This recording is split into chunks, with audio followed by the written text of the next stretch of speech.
மகாநதி சீரியலில் இனிய எபிசோடில் காவேரி நான் வேணும்னே தான் இந்த நிச்சயதார்த்தத்தை நிப்பாட்டினேன் அப்படின்னு சொல்லிட்டு கிளம்பிட்டாங்க.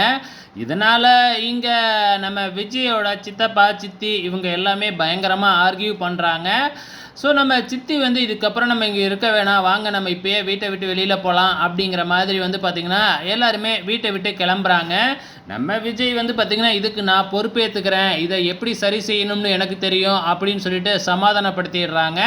இங்கே காவேரி பார்த்திங்கன்னா எதுவுமே நடக்காத மாதிரி அப்படியே அவங்கள கிராஸ் பண்ணிவிட்டு எதுவுமே பேசாமல் அங்கே போயிடுறாங்க.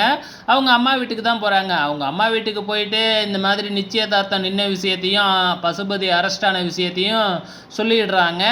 இந்த விஷயத்தை பார்த்திங்கன்னா யமுனா நம்ம நவீனுக்கு ஃபோன் போட்டு சொல்லிக்கிட்டு இருக்கிறாங்க.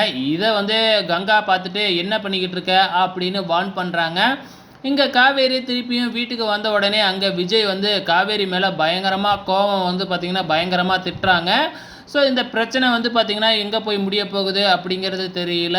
இப்போ நம்ம விஜய் காவேரியை வீட்டை விட்டு வெளியில் போ அப்படின்னு சொல்கிறதுக்கு அதிகப்படியான வாய்ப்புகள் இருக்குது. வெயிட் பண்ணி பார்க்கலாம்.